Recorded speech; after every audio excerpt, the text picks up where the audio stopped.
ठिकाणी माझ्या वाढदिवसाचं संस्थेतर्फे आयोजन करण्यात आलेलं आहे।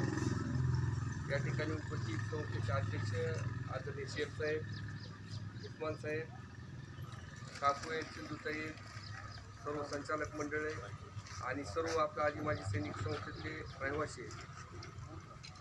खरं तर साहेबांनी सांगितलं किंवा गॉडफादर पाहिजे, कोणतरी पाहिजे आणि साहेबांनी खूप सहकार्य केलं आहे। बिलकुल नाही साहेब, मी एक माजी सैनिकाचा मुलगा आहे। तुम्ही माजी सैनिकाचा मुलगा असल्यामुळं तुमचा पण सर्वांचा मुलगा आहे, पाल्य, आणि माझी जबाबदारी की हे तुमच्यासोबत राहून तुम्हाला काही अडचण येऊ नये।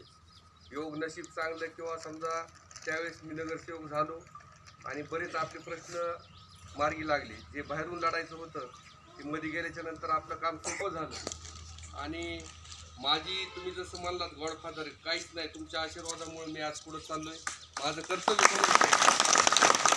आणि इथून पुढं जोपर्यंत माझा श्वास आहे तोपर्यंत मी संस्थेचा पाल्य म्हणूनच काम करणार शेवटपर्यंत। संस्थेला कुठं अडचण येणार नाही, त्यासाठी शेवटपर्यंत लढत राहणार आणि तुम्ही सर्वांनी असंच प्रेम मला यापुढं पण द्यावं, आशीर्वाद द्यावे, एवढ्याच मी या ठिकाणी तुमच्या सदिच्छा व्यक्त करतो आणि थांबतो। धन्यवाद।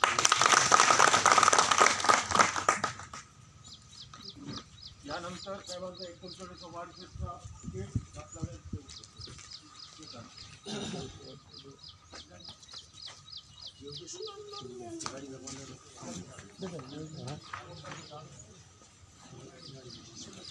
कापूस राहू द्या ना, रवी राहू दे की कापूस